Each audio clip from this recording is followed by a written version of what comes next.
Hi there. All right, so what we're moving on to today is Chapter 6, Section 8. I'm going to move the camera up so you can see it. We're going to do trig inverse functions.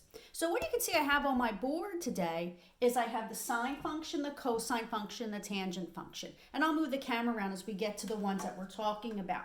But first, let's take a look at the sine function. And let's take a look at what we have here. In the sine function, I graphed our parent function. Now, think of this. Is the inverse of sine a function? Remember earlier in the year we talked about the horizontal line test? If I were to draw a horizontal line, you can see that a horizontal line would intersect this graph in multiple places. So the inverse of the sine function for what I have right here does not exist. But what if I change the window of where I'm analyzing this graph at? What if I change the window and I went from negative pi halves to positive pi halves? From negative pi halves to positive pi halves, we can see that passes the horizontal line test. So we can say the inverse of sine, and the inverse of sine looks like this. We can say f of x equals sine to the negative 1 power of x. And another way of saying it is f of x equals arc sine of x. I don't need to put that in parentheses. It's not wrong if you do, but the parentheses aren't needed. So we can say the inverse of sine exists over the range from negative pi halves to positive pi halves. Okay?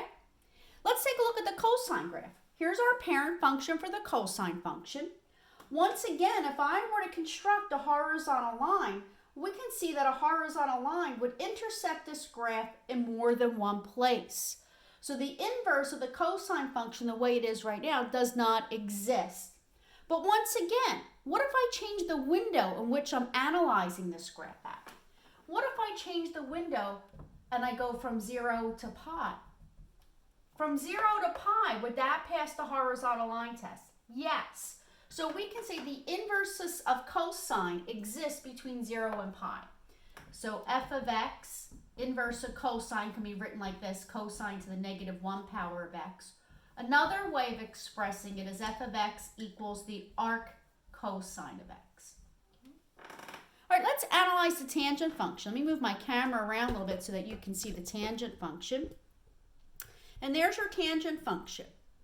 Notice I sketched the tangent function going from negative pi halves to positive pi halves, right? Just went from that range. We can see that this passes the horizontal line test. So the inverse of tangent exists when we go from negative pi halves to positive pi halves. And inverse tangent is written like this. F of x equals tangent to the negative 1 power of x. Or another way of saying it is f of x equals arc tangent of x. I put parentheses around that x, but it's not really needed. Okay?